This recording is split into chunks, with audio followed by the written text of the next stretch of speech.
It's not making sense of it. I mean, you're the last person to be in a vehicle you wiped out of a lady that's missing.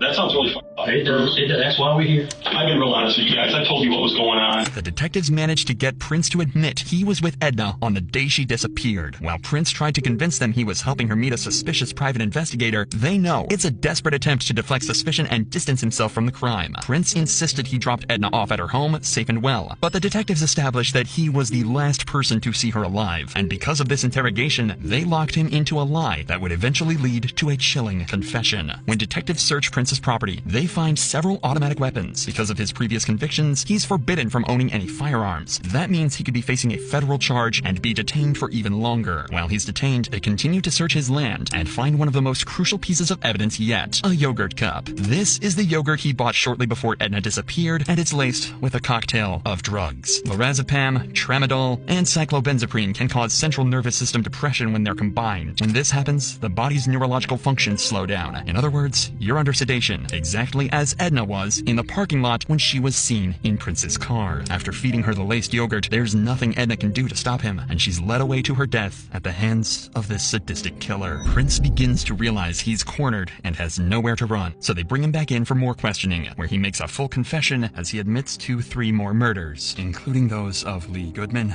Dolores Sellers, and her daughter, Nancy Rigo. The first victim was Dolores. Daniel had euthanized Dolores Sellers at the request of her daughter, Nancy Rigo. However, Nancy began to have second thoughts and wanted to contact the police, putting her directly in the crosshairs of Daniel Prince, a mentally disturbed serial killer. Nancy Rigo was now his second victim. Even worse is the fact that for several years, Daniel began receiving Nancy's social security checks because she had given him her power of attorney. Moreover, the search of Daniel's property would also reveal several of Nancy's documents. Since 2017, after her murder, Daniel pretended to be Nancy by sending her family emails and messages in an attempt to prevent them from thinking that she was dead. Daniel's third victim was Lee Goodman, who allegedly attempted to rob him, according to Daniel. Much like Nancy and Edna, her body was disposed of in some desolate area. And finally, Daniel's fourth and final victim was Edna Suttles, whose body would be found 1 year later on May 16, 2022, in a grave close to Daniel's home in Rutherford County. Although decomposed, officers were able to positively identify it as Edna and return the body to her loved ones. But even in the face of his crimes, he would never let go of his chance to leverage as much information as he could.